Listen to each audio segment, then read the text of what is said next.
With a shrinking population, Japan is struggling to find buyers for its more than 9 million empty homes. The vacant properties are not just in the countryside, but also urban areas like Tokyo. The low price tags of these buildings are attracting the interest of foreigners, many of whom might not be able to afford a house back home. Our Tokyo correspondent Shaima Khalil has been finding out more. It's a breezy morning here in Sangenjaya, the small but busy neighborhood in Tokyo. It's about 3 stops from the famous Shibuya crossing. I'm about to go and see one of Japan's 9 million empty homes, also known as Ikeyas. They're scattered all over the country, including here in the capital, and they've been making waves on social media. Welcome to my abandoned Japanese house. Anton Worman is a male model turned renovator, now a famous TikToker, who's gone viral for chronicling his project and selling the idea of these cheap homes. In this case, it was 3 siblings and their parents lived here. When the parents passed away, they had this house filled with stuff. And just getting rid of things costs a lot of money and also a lot of time. So the house just gets abandoned that way. How much did you pay for this? About $100,000. What I essentially am paying for is the land. This is 90 years old, and houses in Japan, they depreciate, which means that after 30 years, they're basically not worth anything. While they may seem like an opportunity, these empty homes are cheap for a reason. Japan's asset bubble burst in the early 1990s, and that meant decades of economic stagnation, which kept property prices low. Houses became like cars. The longer you have one, the less it's worth. There are millions of them because Japan's population has been aging and shrinking steadily for 15 years now. And when elderly people pass away and their homes are not worth much, families may not want to deal with the tax implications, the cost of emptying the home, selling it, or demolishing it. So some just choose to leave them abandoned. For a social media star like Anton, the return on investment for an empty home renovation might be a bump in followers. For everyone else, the dream of doing up an IKEA is a far bigger risk. Yet some families have chosen to move to depopulated villages and refurbish abandoned old homes there. My name's Sam King. I'm originally from the UK and I've been in Japan about 7 years now. I'm Nanami. I'm born and raised in Tokyo. This is Aiden. Hi. Hello. How long have you been in Japan? 5 months. If we had done a new build, that would have been a lot easier and straightforward. But it's such a beautiful house and it's nice to preserve that and to extend its life. How much did you pay for the house? It cost us £70,000, which is about 100,000 US dollars, I guess. Yeah. If you go further away from Tokyo, there are cheaper options. For anyone who's thinking about buying an IKEA in Japan, what would you tell them? Try and have someone who can advise you on the condition of the property, because some of these places sound really cheap, but then you get in there and you find there's problems with the structure or the water system is completely changing, like this place. Be prepared that everything is not as it seems on the Instagram post, and although they may look nice, you have to look beneath the surface a little bit. If you watch the Instagram and TikTok videos, IKEAs are tempting. But these 9 million empty homes tell the story of Japan's existentialist crisis. And this is what the trend doesn't show you. Japan is aging and desperate for more people. And yet, it doesn't encourage immigration, so there isn't much demand for property. Villages don't have the right infrastructure or the environment to keep people there, so outsiders can struggle to fit in. For Japan's abandoned homes to come to life again, Japan itself needs to change. Our Tokyo correspondent Shaima Khalil. Now, on the 23rd of May 2023, the WHO declared, with great hope, an end to COVID-19 as a public health emergency. 16 months later, many workers are still working from home. Retail giant Amazon has decided it is time to end its hybrid work policy. The company has told its employees they must return to a 5-day week from the 2nd of January 2025. Amazon CEO Andy Jassy told staff in a memo that we've decided that we're going to return to being in the office the way we were before COVID. He said being with other staff would help workers collaborate, brainstorm and invent. He added that teaching and learning from one another is more seamless in the office. Some employees at Amazon are unhappy with the return to office rule. Staff have a history of telling Amazon about their concerns. In February 2023, Amazon required its employees to be in the office for 3 days a week. This caused many workers at the company's Seattle headquarters to protest. They walked out of their offices. The workers also complained about job cuts. Amazon cut 27,000 jobs globally in early 2023. Another complaint was about Amazon's contribution to climate change. The workers believe that asking people to commute to work will accelerate the climate crisis. Mr. Jassy has created a bureaucracy mailbox for staff to make complaints about company rules. Now, how far would you go to try to retrieve something valuable that went missing? One man from Wales has spent a decade attempting to recover Bitcoin he says could now be worth as much as $1 billion. James Howells says the hard drive containing the Bitcoin was accidentally thrown away by his then-girlfriend. Now, perhaps unsurprisingly, his ex-girlfriend. He's taken his local council to court to force it to let him search the landfill site where it's believed to be buried. But a judge has halted his case, telling him he has no realistic prospect of ever succeeding. Stephanie Prentice reports. James Howells went from being one of the luckiest to least fortunate men in the tech space. He wasn't a Silicon Valley tech whiz. He was just a normal computer expert from Wales, and he mined 8,000 Bitcoin back in 2009, a really early adopter, and he was just experimenting with cryptocurrency when it wasn't valuable.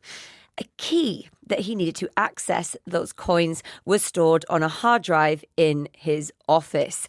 And it was during a big clean out of that office 4 years later that it was bagged up and it was taken to a local rubbish dump. Now, he spoke to the BBC back then from the site. I came down yesterday morning to find out what the process was. I thought that maybe the individual bags may have been sorted and that the actual drive itself may have been put aside into a computer waste bin. But when I arrived yesterday, they basically told me that anything that goes into the household scrap bin is compressed and buried. I just wish I could go back in time. So he sounds pretty resigned to his fate then, but in the past decade, he's teamed up with lawyers and he's been back and forth with the local council trying to get permission to dig. Now, in this new twist, a judge has stopped his efforts, saying he had no realistic prospect of ever succeeding if this case continued to trial. Now, when this first happened, it was called a multi-million-dollar mistake. And as the currency has boomed, James Howells now says his wallet could be worth as much as $1 billion. Mr. Howells says he's got the right to search for his property. He's also tried to strike deals, saying he'd split the fortune with the council. That's something the judge did shoot down. And the judge also said he accepted the council's argument that it owned the hard drive from the minute it entered the landfill site.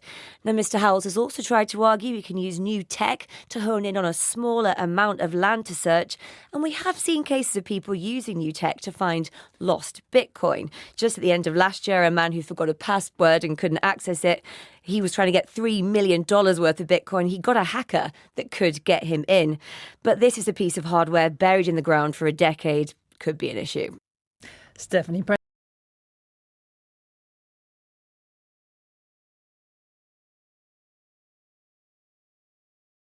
Tuvalu had relied on cash, queuing outside banks to collect their salaries on payday.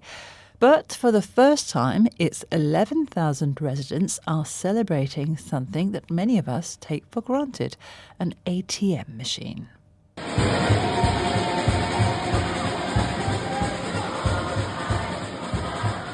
At a special ceremony attended by the Prime Minister, Tuvalu's first cash point was unveiled.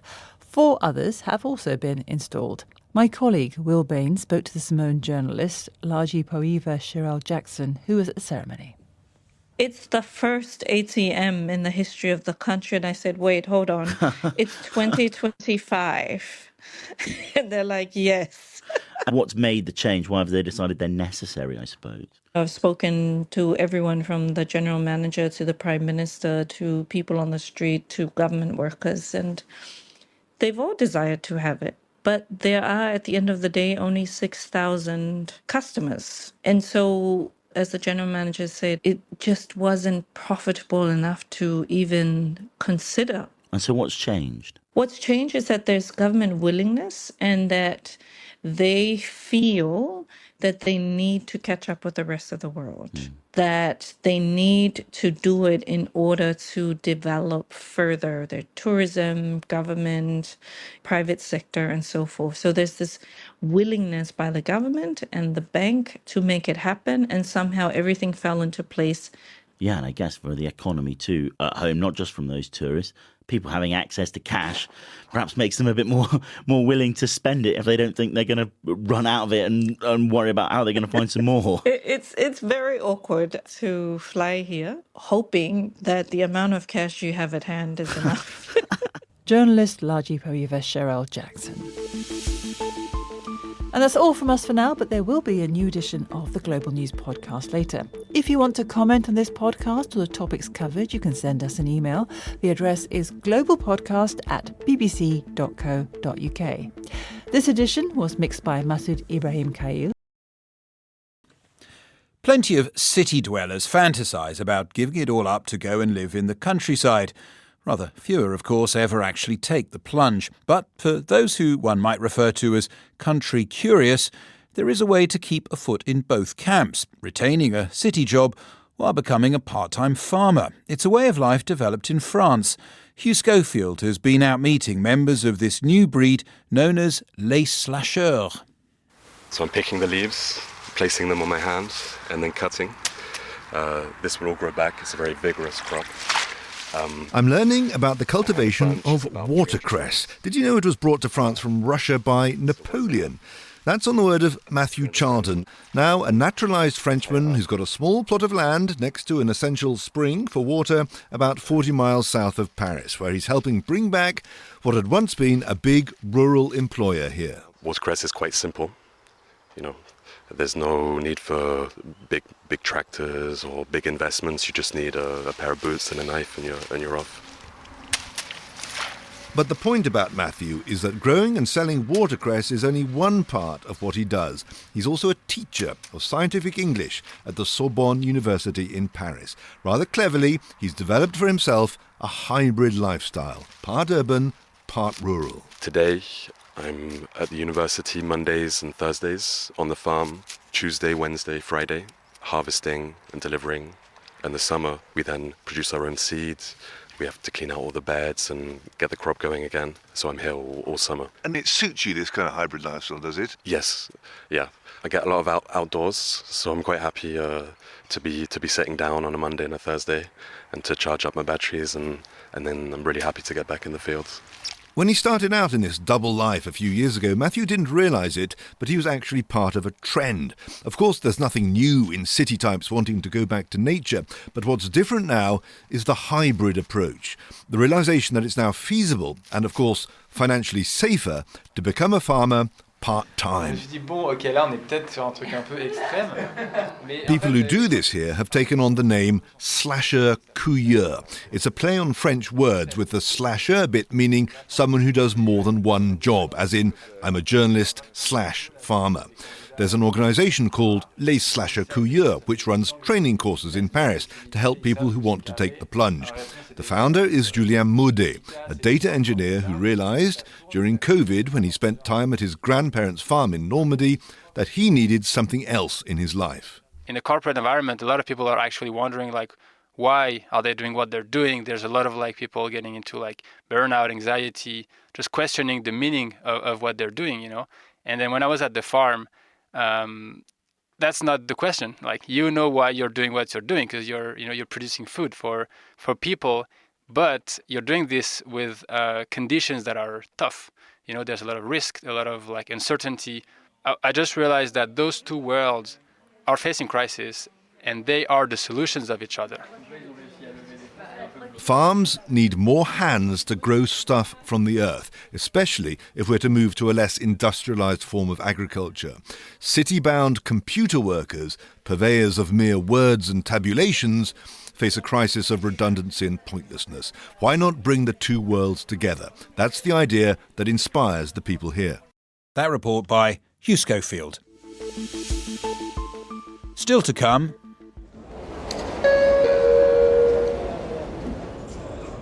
Are you one of those people who rushes to board an aeroplane before it's your turn?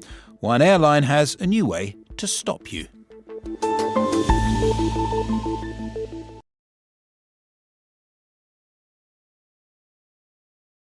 It wasn't so long ago that Huawei was in the news very often. It is, of course, China's national technology champion. Fell out of favour with many governments around the world because the US accused Huawei of trying to target the US national security network. Well, the company is now poised to launch its first flagship phone that can run its own apps on a fully homegrown operating system. Now, this is no mean feat.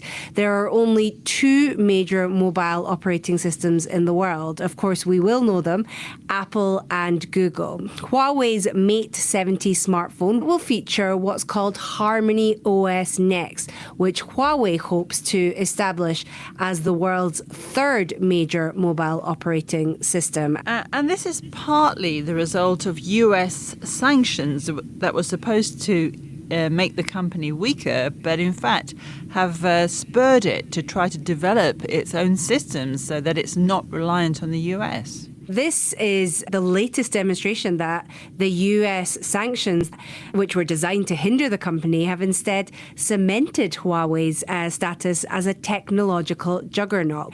And this software launch builds on momentum in its hardware as well from last year, when the group unveiled the Mate 60, which was powered by a self-developed and domestically made processor capable of near 5G speeds. And that's something that Washington believed was not possible. And it could be being driven by the fear that the US could cut off everything from China in terms of advancement in these types of technologies. And how much of a threat is this to the dominance of Google and Apple? Obviously, Apple and Google are very dominant in the market. What is interesting, especially here in Asia, is that Huawei is able to sell its products, its hardware and its software to Asian customers who might be using a Google or an Android phone. And despite all of the sanctions and all of the attempts to try and hinder its business and the development of its technology, it seems to be succeeding. For example, there's lots of places in Asia that rely on Huawei's 5G network. It has a very advanced 5G network.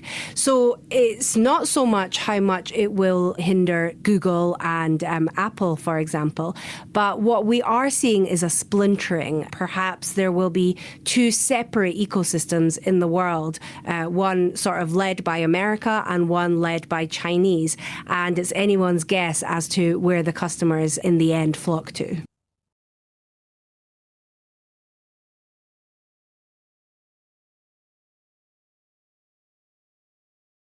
Biggest campus in Europe for startup companies. The hub, called Maria 01, is set to provide office and event space for more than 6,000 entrepreneurs, investors and larger businesses that want to collaborate with startups. Maddie Savage reports from Helsinki. Yellow diggers are shoring up mounds of earth as construction workers prepare to lay the foundations for 3 new buildings at Maria 01, a non-profit hub for startups that opened in 2016 and is partly funded by local taxpayers. Sarita Runeberg is its CEO. Well, right now we are the largest startup hub in the Nordics, but what we're actually aiming at becoming is that we'll be one of the very, very biggest ones in Europe, if not the biggest one. So looking at the site now, what will we be able to see when this is finished? The whole place is really based on communities. So apart from actually like offices, so there's going to be a lot of event spaces, a lot of kind of possibilities for people to meet each other. And in that sense, then also kind of find different kinds of resources to grow their businesses. Finland is a small country with a population of around 5.5 million, yet it's already spawned 12 unicorn startups, businesses worth $1 billion or more. That includes several gaming companies and the food delivery platform Volt, which was acquired by its US rival DoorDash in 2022. Finland is committed to becoming a global leader as a startup and growth company ecosystem, and it was stated in the governmental program 2 years ago. Mario Ilmari works for Business Finland, a government agency that promotes investment and innovation. She provides support and advice to entrepreneurs. Really, it's not just about rankings. The real goal there is to create an environment where our groundbreaking startups can emerge and really tackle the global challenges, and also, meanwhile, drive growth in the Finnish economy. One part of the agency's strategy is attracting more global tech talent by offering startup visas and marketing the country's transparent business culture, abundant nature and free education. But whether all this is enough for Finland to overtake Europe's more established startup hubs is up for debate. Well, I think we have, in the international comparison, we have high taxes and low salaries. That's Mikael Pentikainen, CEO of the Federation of Finnish Enterprises, which lobbies for smaller businesses. He says the government has recently lost support amongst entrepreneurs after raising a sales tax to try and stabilise public finances. It's now 25.5%, the highest rate in Western Europe. Plus, the general economic situation that we haven't had growth in the Finnish economy now for more than 10 years. That's, of course, causing difficulties for many entrepreneurs. Are you going to the events this week? Yeah, I think so. At Maria01's existing offices, some of the international founders are taking a break to play pool. There's also a sauna, a big Finnish tradition, and an ice swimming club. Most people I've met here are confident hubs like this one can help attract more founders and investments. But that might create new challenges. Jack Parker is a British founder who runs a health tech startup. The advantage of the ecosystem right now is this kind of small town, everybody knows each other. So if I reach out to somebody, it's quite likely, maybe 8 out of 10 times, that they will respond. Scaling that up to a large scale, there is the risk of actually losing that element of it. Another concern is the geopolitical rift between the US and Europe over how to tackle the war in Ukraine. Finland is on the border with Russia, and some fear investors and founders might place their bets elsewhere if tensions escalate further. Maddie Savage. Israelis have been banned from visiting.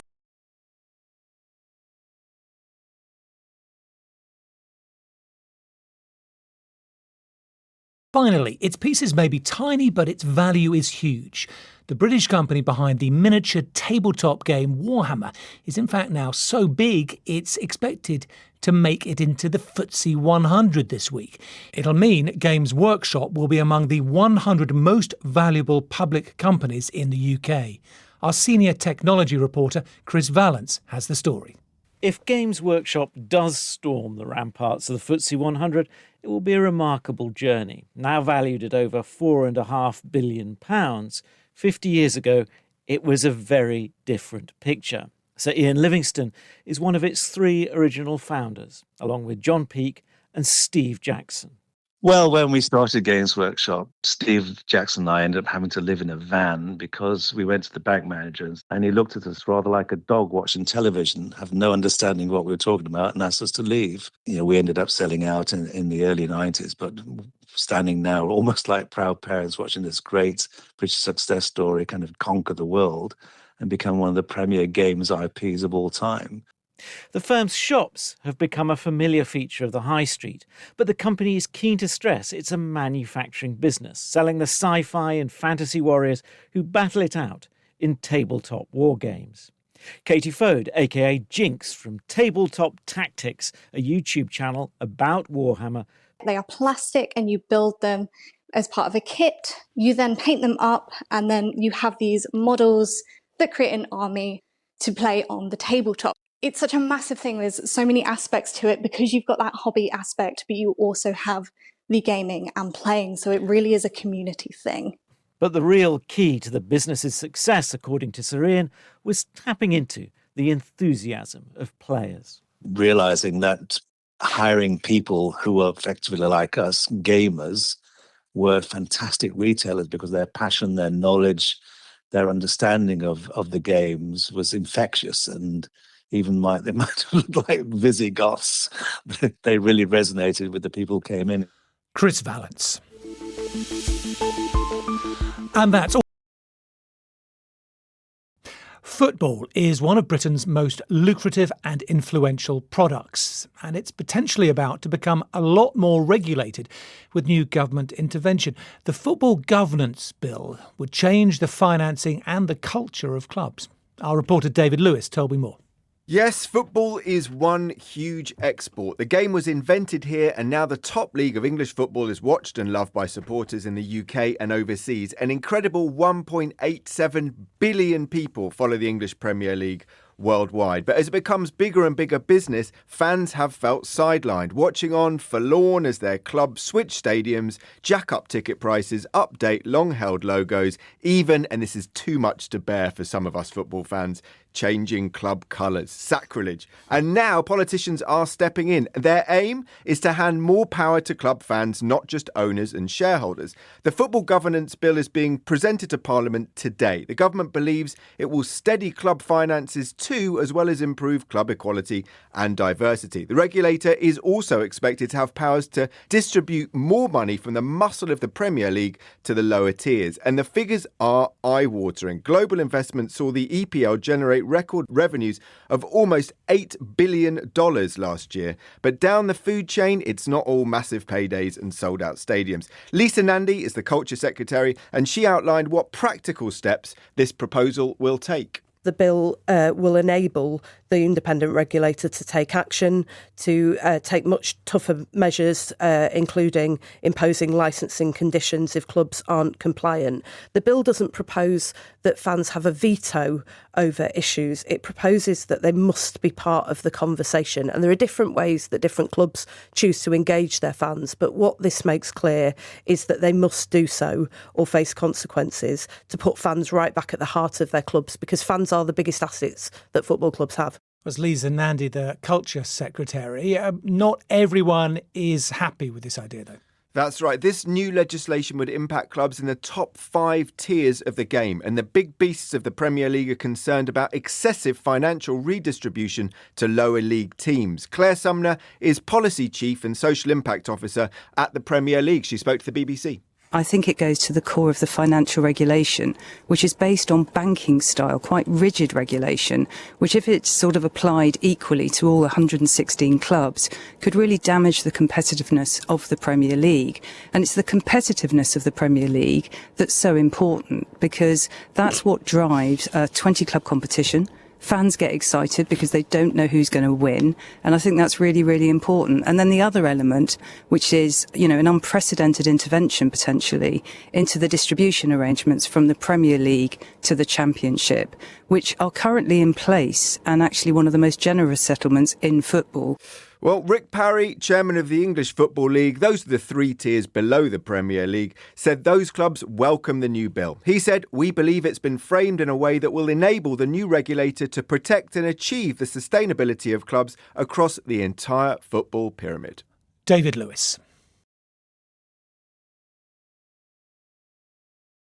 Biodegradable sanitary pads, child-safe cooking stoves and an app that stops online bullying in its tracks are just 3 of the scores of new inventions and ideas unveiled in Montreal, Canada. The One Young World Summit brings together future young leaders from more than 190 countries to tackle themes like peace, AI and the environment. The BBC's Jacob Evans was at the event's opening ceremony.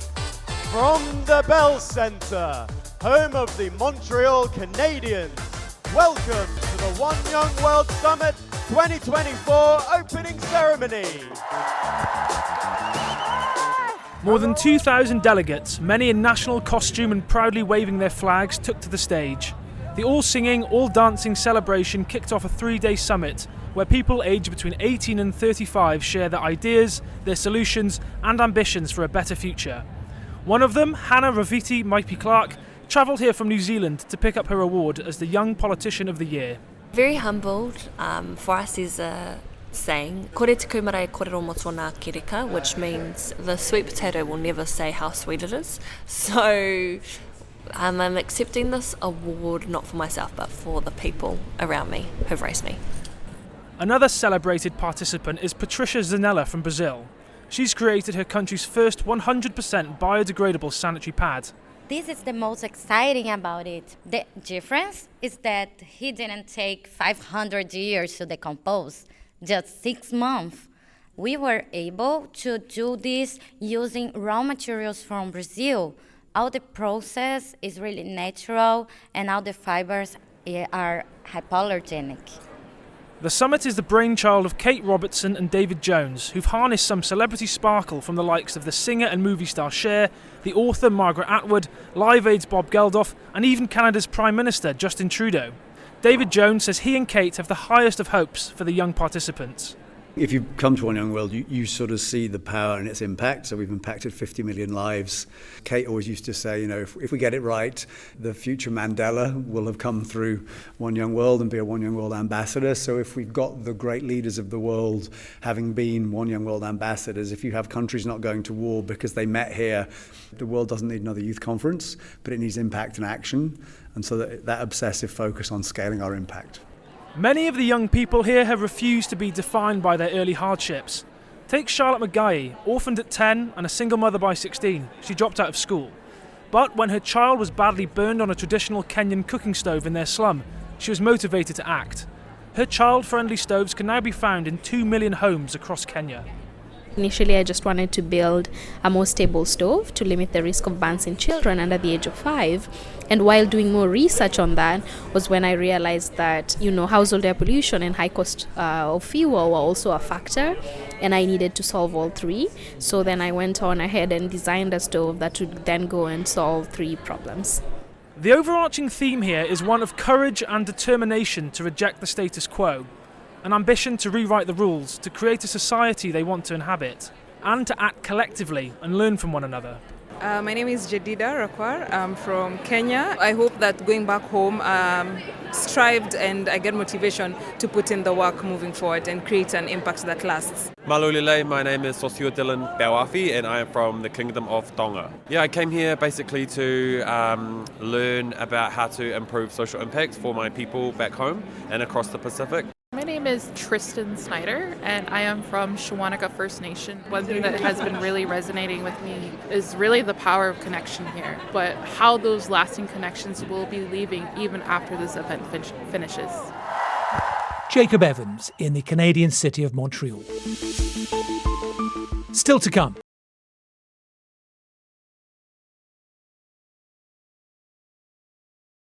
Ways to make jobs more attractive. During COVID, many people acquired a taste for working from home, and since then there have been moves in some countries towards bringing in a 4-day working week. But how would you feel about sharing a job with your partner? Well, that's exactly what 2 German diplomats have chosen to do. Over the next 4 years, Thjorven Bellman and Matthias Luttenberg will be sharing the position of Germany's ambassador to Canada. They arrived in Ottawa in July and will take turns with the role, while the other focuses on caring for their 3 children. They've been talking to Isabella Jewell, starting with Thjorven, who's the first to take the helm.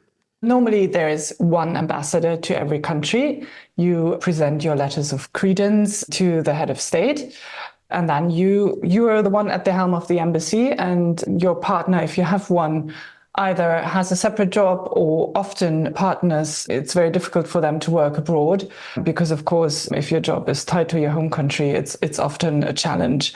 So in our case, we both presented letters of credence to the Governor General here in Canada. We'll rotate and inform the Canadians who is in charge each time. An ambassador is actually a wonderful job. Your job is to present your country, foster relations between the countries, between the people, open up opportunities. There's so much wonderful things to do and great people to meet. Of course, it's very time consuming. You often have appointments the whole day, you travel, you have engagements in the evening. And when you're a family like us with 3 children, you need to make sure that they get the attention they deserve as well, which is why we have decided to share this job. How are you both finding it so far? I appreciate that you only arrived in Canada a couple of months ago, but how's it been going? It's not always easy when you're used to working full time, to be honest. But of course, for the kids, it's, I think so far, a very good experience. They always have a parent around to consult, to ask, especially when they're new in the country. There's so many new challenges, be it school or private life, finding friends, and you really need to have some support there from your parents. So this is working well. I think my kids have to get used to my style of cooking. They're not used to this. But honestly, I think it's working pretty well. And we are glad that we have that chance and that the Canadian government agreed for us to have that model. It's a wonderful job, and Canadians are very welcoming, friendly, helpful people. I mean, everybody has been just wonderful here. And the people we've met together as part of some of the meetings we've done together or as part of meetings we've had in the residence really were very, very gratifying. And I think we will have a wonderful time here. Do you think, Tjorven, that this job-sharing model that you're doing with your husband might enable more women in the future to rise the ranks in diplomacy, which is traditionally seen as a more male-dominated career path? Finding flexible models of work is certainly part of the strategy we have at the Foreign Office and that the Minister really is leading to make it easier for women in the service to grow up in their careers and to get to a more equal percentage between men and women in leadership positions. There are many other elements such as work from home, home office, or part-time work when the children are small, which my husband actually has done at a certain point in his career. We've also, both of us, taken turns to stay at home when the children were in their first years. So there are many, many ways to make our work model more flexible. We want the best and the brightest, and in order for them to find our service attractive, the service has to become more flexible. If you don't mind me asking, how did the two of you meet? You might not be surprised that we met in the Diplomatic Training Academy, which was in our former capital, Bonn, at that time. However, we didn't become a couple immediately, but only a couple of years later after finishing our first postings abroad. But funny enough, during our joint year in Bonn, we were sharing the passion for theater and took over the main roles in a very modest theater production that we organized as a group of diplomatic trainees. And you might be delighted to hear that it's Shakespeare that we chose, and it was Love's Labour's Lost, where we played the main characters. How romantic. I love it. So do you think that this scheme is perhaps making diplomacy a bit more romantic, or paving the way for couples to kind of go forward into the world of diplomacy together? Never really looked at it like this, but in a way I can only say that sharing a job can be very good for a relationship. A suitably diplomatic answer there. Ambassadors Matthias Luttenberg and Tjorven Bellman speaking to Isabella Jewell. Millions of people in developing countries make a living from waste picking, salvaging materials that can be reused or sold for recycling. Scrap metal in particular is valuable because it can be recycled repeatedly. But this means it's also become a target for thieves, and that's caused great distress to some people who've discovered that the metal crosses they placed on the graves of their loved ones have disappeared. Alfred Lastek went to one cemetery to find out more. By the green hilltops of Morogoro in central Tanzania is one of the city's biggest graveyards. Each bears a different cross. But over the last few years, several of these graves have been damaged. While passing this area, I have seen over 100 graves with their crosses removed. Many people claim that scrap metal business is the cause of the damage. If you place a metal cross, it will be removed. Now you need to use cement or marble-made grave marker, but metal ones are removed and sold to scrap dealers. Pudensiana, 65 years old, from Morogoro, often visits the grave where her daughter Veronica is buried. She died at the age of 15. But Veronica's grave was recently vandalized and the metal cross was taken. We don't know if it's the scrap dealers themselves sending these guys or it's other people stealing and taking them to the scrap metal dealers. Pudensiana and her family have now repaired Veronica's grave. Peter Mataba is one of the grave diggers working at the cemetery. What we know is that once we leave, there are people who come and break into graves. Many crosses have been taken or even broken. It's a problem recognized by the local council. Dr. Ndimile Kilatu is the health officer of Morogoro Municipal Council. We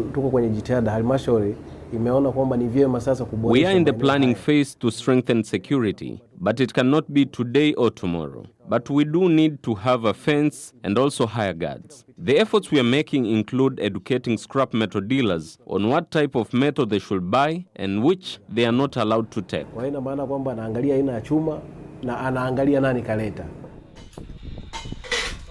For some scrap dealers, that education is hitting home. Izire Ramadan is a local trader who has had his business for 20 years. He regularly checks the metal brought to him to make sure it isn't stolen. In the past, they used to bring us crosses, but now we took one of them to the police, and later he was sentenced to 3.5 years in prison. After that, the theft reduced, but now it has returned. I feel bad because they are destroying the memory of our beloved ones. In the graveyard in Morogoro, Pudensiana walks around the graves. Like many family members who come to visit their loved ones at this resting place, she remains hopeful that this area can be protected. Alfred Lass.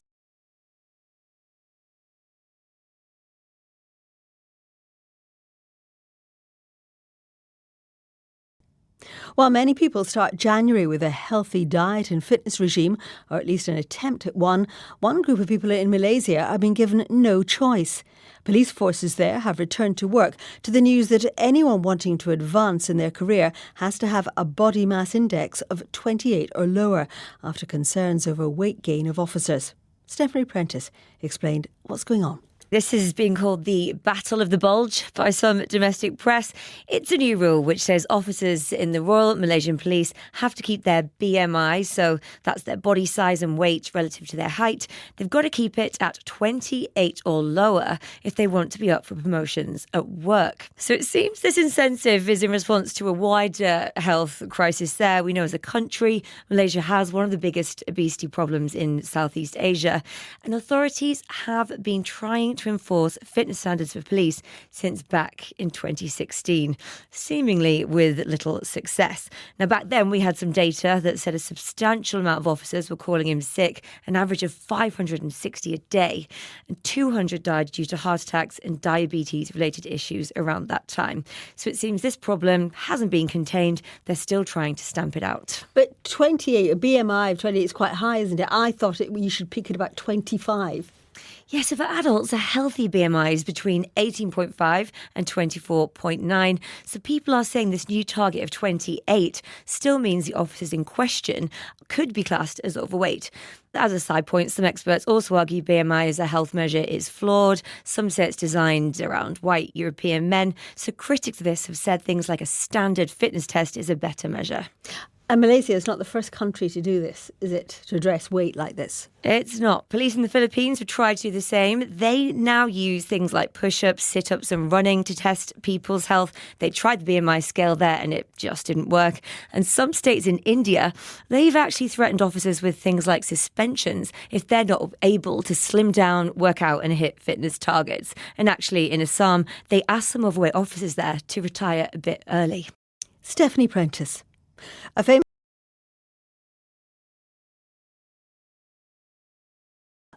Frankie McCamley. Just days before his inauguration as US President, Donald Trump launched his own cryptocurrency, and now so has his wife. The Trump coin and Melania coin tokens both quickly soared in market capitalization to several $1 billion. Meme coins are often seen as a means of speculative trading.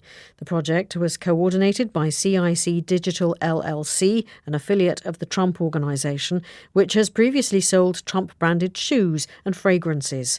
Joe Tidy is our cyber correspondent, and he explained really patiently how crypto schemes work. Cryptocurrencies are digital currencies that don't have any backing of financial institutions or banks.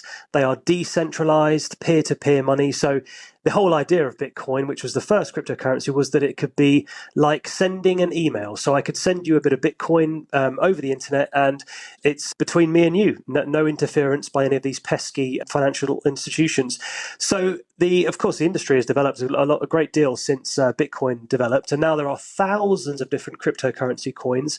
And if there's enough buzz about it, the value goes from absolutely worth 0 per coin to worth something per coin.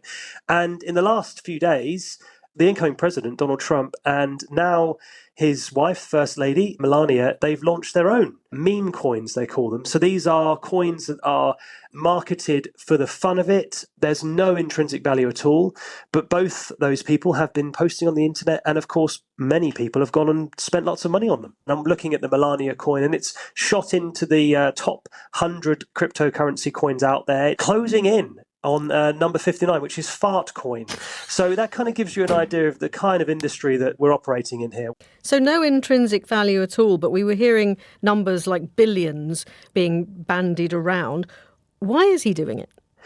In his previous term as president, Donald Trump said that cryptocurrency seems like a scam to me. He has since come round to the idea of cryptocurrencies. During the campaign, he became the first campaigning potential president to offer cryptocurrency as a potential donation method, and he got lots of money from crypto people. And he went to a crypto conference and said that he wanted to make America a crypto hub. He wants to buy a reserve of Bitcoin for the American purse, and he wants to decrease the regulation to encourage the industry. So I suppose releasing a coin is just the next step in that, in a sense. And let's be honest as well, a way to potentially make a quick buck. Potentially, is there a conflict of interest here? He's not president yet, and also he has kind of rewritten the rules on what is able to be done in office. So when he was in charge of his businesses, obviously giant hotel chain with Trump, golf courses, all that kind of thing, he did the presidency and he kept that business running, taking a step back and letting his family do it. And now he's got this cryptocurrency company, which will obviously benefit from policies he puts in place. Now he's got a crypto coin, which will obviously benefit from him pumping it and making the value go up and up. But he hasn't taken the oath yet. So if he wants to release a coin, I imagine that that's a perfectly legitimate thing to do. Celebrities do it all the time. That was Joe Tidy. And that brings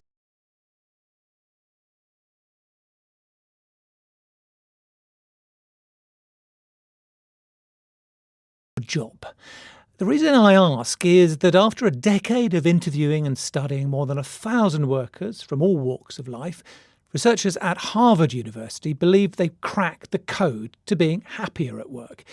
The secret, apparently, is to focus on progress over perfection in your career, which leads to greater fulfillment than chasing a dream job that ticks all of your boxes. Michael Horn co-authored the research. He spoke to Roger Hearing. We were actually surprised by this. We purposely got people from all different ages, stages, different parts of the economy and so forth.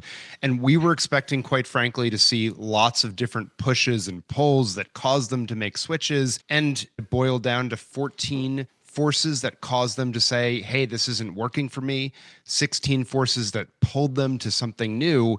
And there was a lot more commonality than diversity or divergence, if you will, dependent on the stage or role or part of the economy that you were in. This is interesting for people who are not ready to make the switch. You can actually say, hey, do I desire that my energy is really reset, or I actually like how my time and energy is used? And do I want to reset what I do? In other words, the skills and capabilities that are used on the job or not. And once you understand that, you can start to hammer out, what does progress for you really look like? And how do you make subtle shifts to get more of it? I'll give you a quick example. One individual, they liked the hours that they worked. They liked the time that they were spending.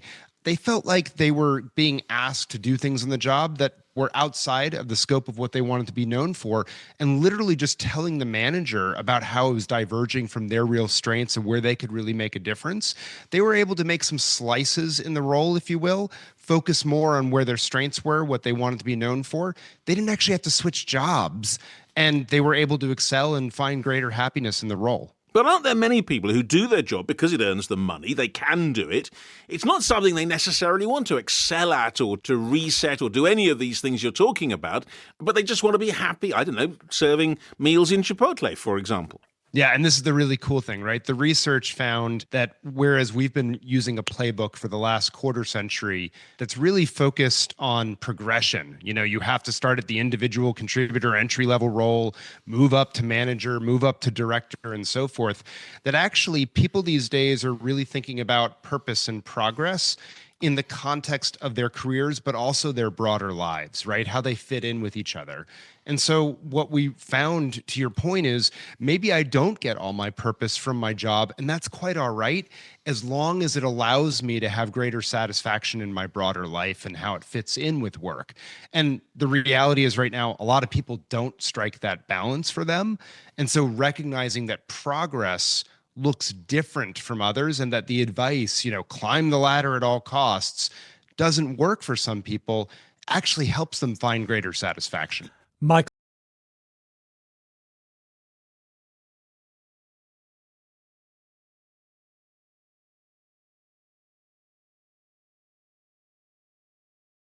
And let's end this podcast with an interview with the world's best nurse. Maria Victoria Juan, chief nurse in the Philippines Army, has beaten more than 78,000 entries from 202 countries to win the title at the Asta Guardians Global Nursing Awards in Bengaluru in India. As well as the award, Maria also scooped up $250,000 in prize money. She's been speaking to the BBC's Victoria Uwankunda.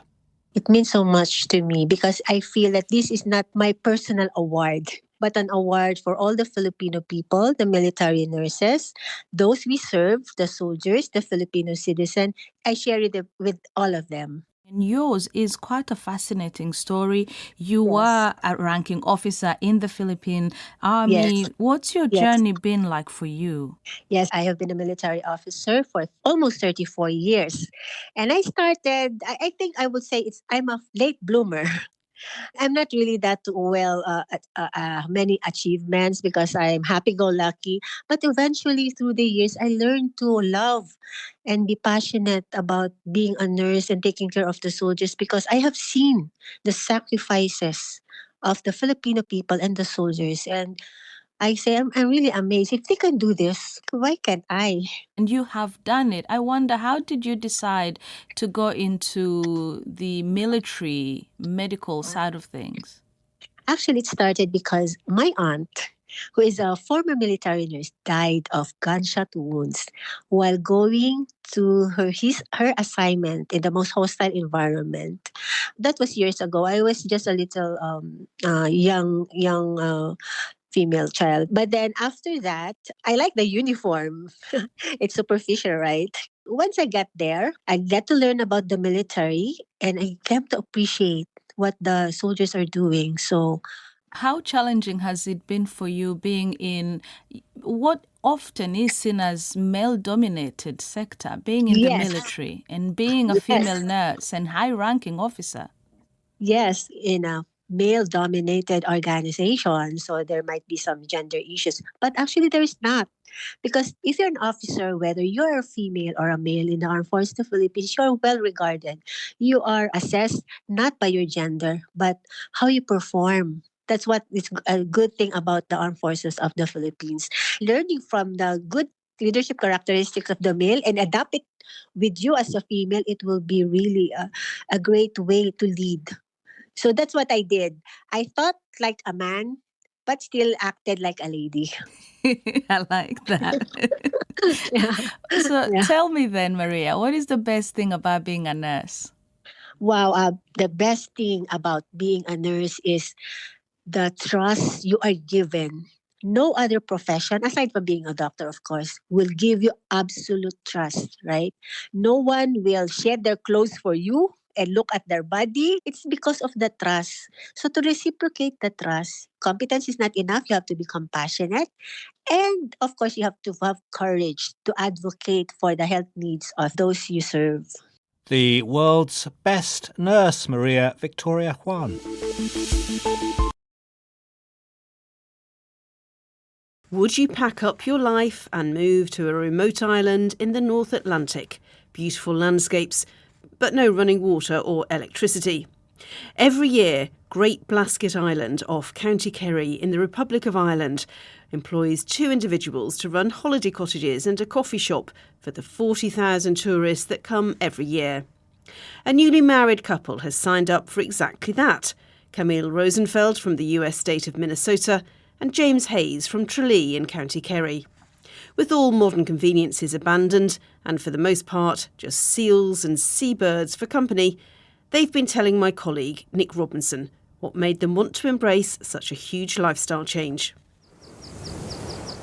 Well, it sounds pretty great, right? I'm from County Kerry and I would have grown up knowing about the island, its history, kind of as a bit of a cultural landmark and about its beauty. Yeah, I suppose when they started advertising this job, it was on my radar. Myself and my wife started talking about it and thought, this could be just a great bit of an adventure really for us at an important time in our lives. If you look at the photographs, the videos online of Great Blasket, it does look glorious. Beautiful rocks, the wildlife as well. But Camille, it's going to be quite tough at times, isn't it? Yeah, I mean, living without electricity for the most part and no hot water, I think will have challenges, but the ocean and the wildlife, it all makes it worth it, I'm really looking forward to meeting all the people that the Great Blasket Island attracts, all of the different visitors, and then just the small moments between me and James as well, like having dinner by candlelight, hearing the waves.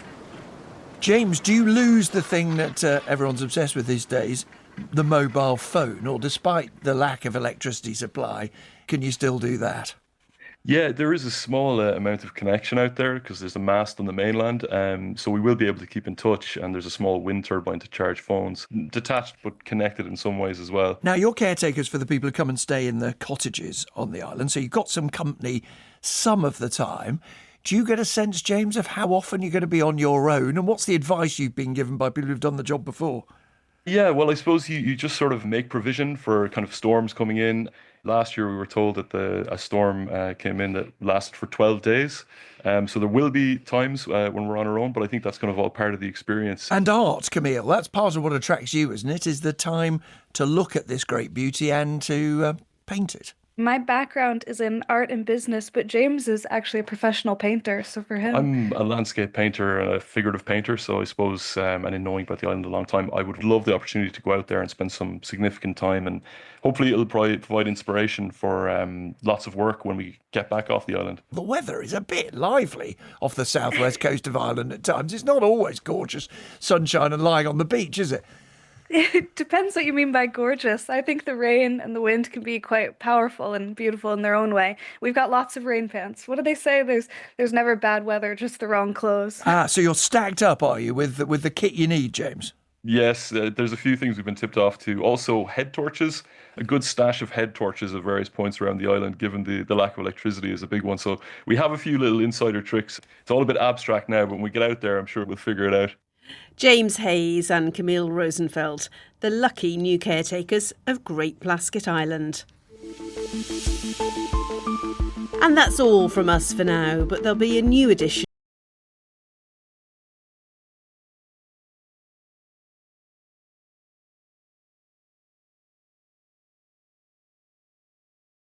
Starbucks used to boast that anyone was welcome to sit in its North American stores, even if they didn't buy anything. But not anymore. Starbucks has a new code of conduct. Heather Haddon is the restaurants reporter at the Wall Street Journal.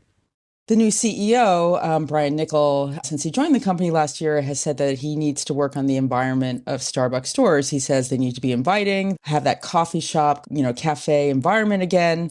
And so he's doing little things to enhance that, like bring back condiment bars so people can doctor their own coffee with milk, and Sharpies for people to write on their cups with. But then he's doing bigger things like tightening up a policy that Starbucks has had since 2018 that allowed anyone to use its cafes and its bathrooms. And so the company says, we care about the public, but we care about our customers and our employees, and we have to make our cafe safe and welcoming environments for them. And they hope this will be a way to enhance that.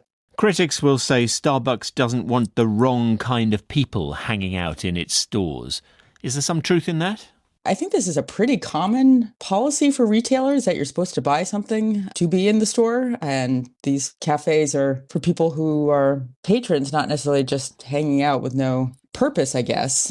I think critics would say, this is a reversal, that Starbucks, after that incident in Philadelphia where 2 Black men were arrested at one of their cafes, that was a real embarrassment for Starbucks. And this policy was meant to address that. A lot has changed since they passed that. We've had the pandemic. We've had a lot of changes in society here in America. And in some ways, things have gotten more challenging for a retailer like Starbucks to just allow the public to use the stores as they wish. Is there a wider social issue in the US that there are fewer third spaces, libraries, heated public spaces available for people who are down on their luck just to hang out?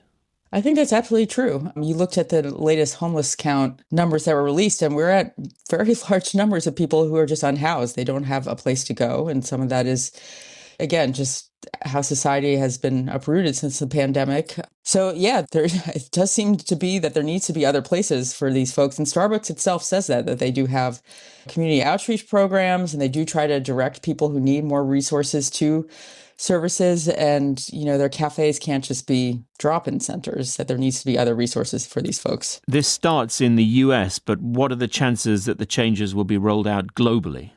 Probably unlikely, because from what I understand, this 2018 policy of access to all was only in North America. Meanwhile, the world's biggest coffee chain, that's what it is trying to tackle flagging sales at the moment. Is that right? Correct. Yeah. So that's also a big mandate for this new CEO, is that they've had several quarters now of drops in sales and drops in traffic and transactions. And clearly he is there to try to reverse that. And that's going to take a lot of work. And this is one part of what he's doing to try to just make people want to go to Starbucks again and hang out and not just order their coffee, flee, or just not go anymore. Heather Haddon of the Wall Street Journal with Paul Henley. And that's all from us for now. There'll be a new edition of Global. In an egalitarian country like Sweden, you might think men wouldn't mind their wives earning more than them.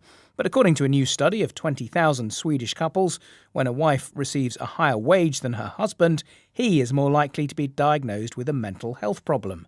Richard Hamilton reports. The study found that on average, the Swedish husbands were 11% more likely to suffer from mental health issues when their wives started to earn more than them. It was conducted by Demid Getik, an economist at the University of Durham in the north of England. His rather unusual research was possible because he used to work in Sweden, which, alongside other Scandinavian countries, keeps records of both health diagnoses and tax returns. This allowed him to track the collective mental health and earnings of couples over the course of a decade. I was a PhD student in Sweden at the time, and we had access to all this nice data, so data on income and health data that I'd worked with before. And I thought it could be curious to try to link the two and see if in an egalitarian country like that, there might be an expectation or a preference for a husband to earn more in a couple. It seems like I find some, at least tangential evidence that an expectation like that might be there. Because the data was so detailed, he was able to see that if a man was usurped financially by his wife, his well-being seemed to decline, often accompanied by substance abuse. But if the husband for some reason regained the top spot, his mental health would often improve. Dr. Getik is wary of drawing any far-reaching conclusions, but the findings do seem to suggest that even in modern European societies, older ideas of gender roles and who should be the main breadwinner can still persist. The research also appears to tally with some other studies which have, for instance, linked increased female earning power to higher rates of divorce and lower marital satisfaction. Richard Hamilton. Culture of work has been quietly spreading around offices, factories, and workplaces worldwide. Workers are increasingly embracing the concept of quiet quitting. This emerging phenomenon entails workers slowly abandoning doing things that are not part of their contract. The website entrepreneur.com defines quiet quitting as follows. Quiet quitting is the process of coming to work to achieve the minimum requirements of your role in the time that you're there, then leaving. No offers of overtime, no stepping outside your designated obligations, no going the extra mile. It's the silent withdrawal of extra labor to mitigate what are perceived as unreasonable pressures. Quiet quitting has increased in popularity since the coronavirus pandemic. People are reassessing their attitudes towards work. They have decided to achieve a more fulfilling work-life balance and focus on avoiding job burnout. Workers are jettisoning unpaid duties they once voluntarily carried out in their workplaces. They do the bare minimum and leave at 5 on the dot. Some employers are responding with what is being termed as quiet firing. This is when bosses try to get employees to leave. They do this by not raising salaries, disregarding employees' ideas, and omitting them from meetings. A LinkedIn poll found that 48% of employees in a survey have seen quiet firing in the workplace. This is Noreen Lam reporting from Spain.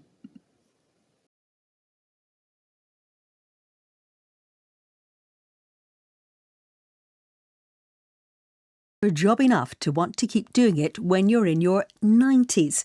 Well, a man thought to be Britain's oldest practising criminal barrister or trial lawyer recently celebrated his 90th birthday and says he has no intention of retiring anytime soon. Noel Philo has been in the job since 1975, and although his caseload has reduced in recent years, his colleagues say he still makes himself available every day. Mr. Philo has 4 children and 9 grandchildren, none of whom followed him into the legal profession. But his wife, Liz, is also a lawyer. He told Susie Lawson why he plans to keep on working. I'm absolutely certain that my father died of nothing other than retirement. He was an extremely busy man. He had fought in the First World War on the Western Front. I don't know whether he ever slept, but he retired at 69 and relaxed and loved it, but just deteriorated and died when he was 71. So I have no great intention to retire. I love the job, I love the company. I have a lot of people who know me and I know them in the robing room. That's where we all get dressed up for work. I get on very well with most of the judges. And I just like what I do, and I think I do it well enough for people to be happy that I do it. I mean, obviously, if I got to the stage where nobody required my services because I was no longer any use, I wouldn't get any briefs. And at that stage, I would be retired. But I still get briefs. I'm not desperate if I do work. Equally, I'm not desperate if I don't, but I would miss the company.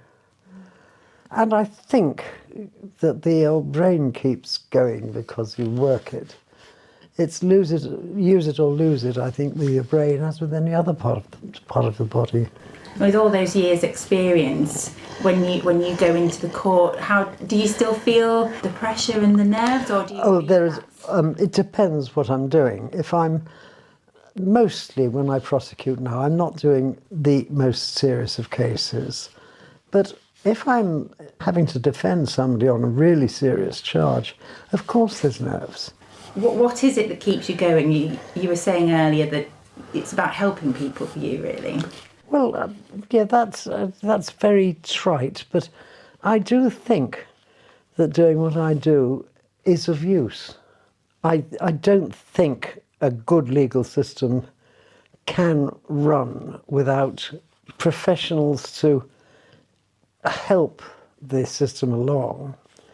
And I think, or I hope, I still help the system along.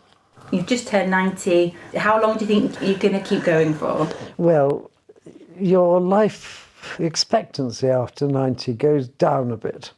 But as long as people want me, as long as I'm fit, I'll keep going. And how long that will be, I really don't know. My senior clerk says that he thinks I'll still be going when all the rest of us have retired, but I'm not sure about that. Noel Philo thriving in the workplace at 90.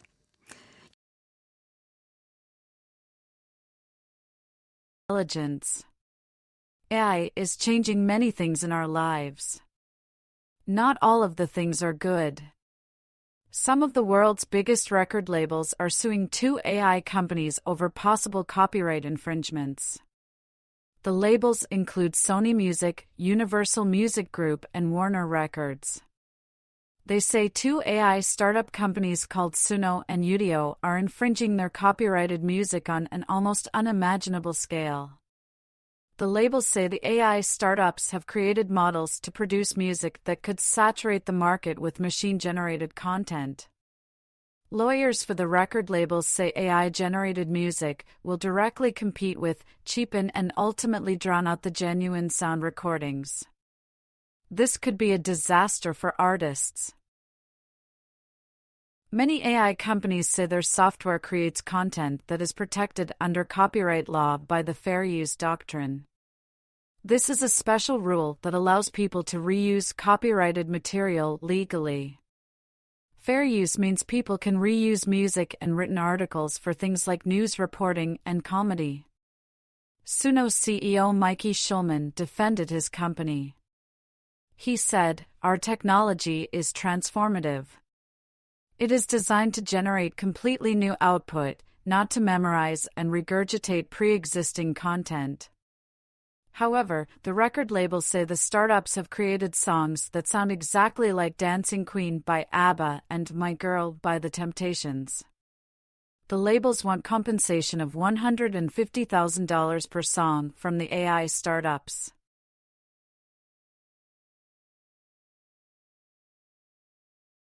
Fashion house Dior has taken a bold step. It's appointed a British fashion designer, Jonathan Anderson, as its creative director for both its men's and women's collections.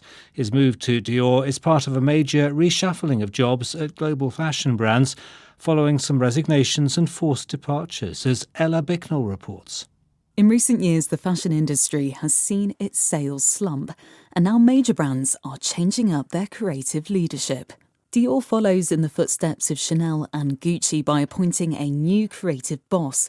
Jonathan Anderson replaces Maria Grazia Chiuri, the label's first female chief designer. Born and raised in 1980s Northern Ireland amid political unrest, Anderson turned to fashion as a means of self-expression. He's dressed stars like Ariana Grande, Harry Styles and Rihanna, designing the custom red look for her 2023 Super Bowl halftime performance.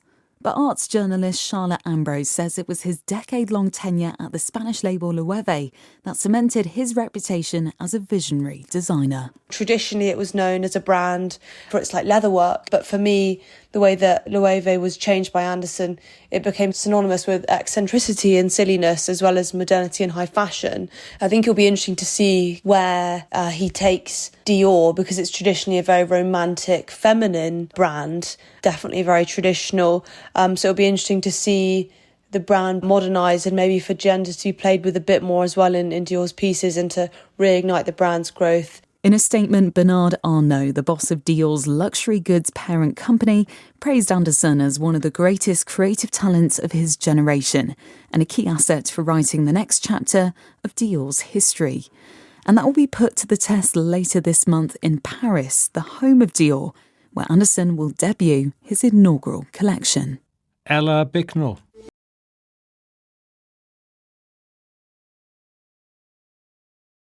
A social media trend known as Yamibaito, or dark part-time jobs, has been causing concern in Japan. A string of robberies and scams have been linked to the phenomenon, which involves people being recruited for criminal jobs on social media. Dan Hardoon has been looking at this for BBC Trending. How can applying for a part-time job on social media end up with you going to prison? That's what happened to Hiroshi, whose name we've changed to protect his identity. In 2020, Hiroshi quit his job due to severe depression. Desperate for work, he came across a post on X, formerly Twitter, offering what was vaguely described as a job using the internet, paying the equivalent of $200 a day. I got in touch and they replied to me on Twitter's DM function and told me to switch the conversation over to Telegram. About a day later, they asked me to send my ID. They also asked me for emergency contact information, so I gave them my parents' details. Initially, Hiroshi was told to print out a document at a local convenience store. But when it turned out to be a fake police ID with his photo on it, He became suspicious and told the recruiter he no longer wanted the job. I called them and said I don't want to go through with it. They started threatening me, saying they know where I live. They said, "We are going to set fire to your house or throw you in the ocean." I just remember feeling very scared. Hiroshi is one of many people in Japan who've been sucked into an online phenomenon known as Yamibaito. They're dark part-time jobs where ordinary people are recruited for criminal activities using social media. The job postings most commonly appear on platforms like X as well as Line, a Japanese messenger app. They use hashtags like side job or high-paying part-time job. Hiroshi told us he felt pressured into doing this work. He was involved in 5 scams targeting elderly people for their bank cards and was eventually jailed for 3 years for fraud. He says he now bitterly regrets what he did. What sticks with me is that all the elderly victims really believed that these scam stories were true. I felt even more guilty looking at them in that state. If you felt so guilty, why didn't you decide to just stop? Every time I told them I wanted to stop, they started threatening me all over again. Yamibaito covers a wide range of crimes, including drug trafficking, money laundering, and theft. In May 2023, a high-profile robbery at a luxury watch store in Tokyo's Ginza district brought the issue to national attention when it emerged that one of the suspects had apparently been recruited on social media. Since then, Japanese police have been cracking down, but BBC Trending has explored evidence that recruiters are still operating online. My colleague, Ryuzo Tsutsui, set up an anonymous account on X following BBC guidelines and contacted some of those accounts tweeting Yamibaito-style posts. One got back to me. He said, as a job, this is very easy. You just need to carry some stuff. If you can stay in contact and do as we say, there's a low risk of getting pakurareru, which means cuffed. So I asked him, is there a risk of getting arrested? And he said, and I quote, "What do you think a courier job is? This is not Kuroneko Yamato, which is a Japanese courier service." Obviously, I didn't agree to do anything illegal for them. We can't say for certain that this courier job is illegal, but the emphasis on not getting caught and the overall communication pattern closely mirrors Yamibaito. Of course, this isn't unique to Japan. Side hustles are popular all over the world, and social media has made it far easier for criminal recruiters to draw people in. For now, the best advice is to be wary of any online job posting promising unusually high pay. If it sounds too good to be true, it probably is. Dan Hardoon reporting. You can hear the full BBC Trending documentary, Yamibaito, Inside Japan's Dark Part-Time Jobs, on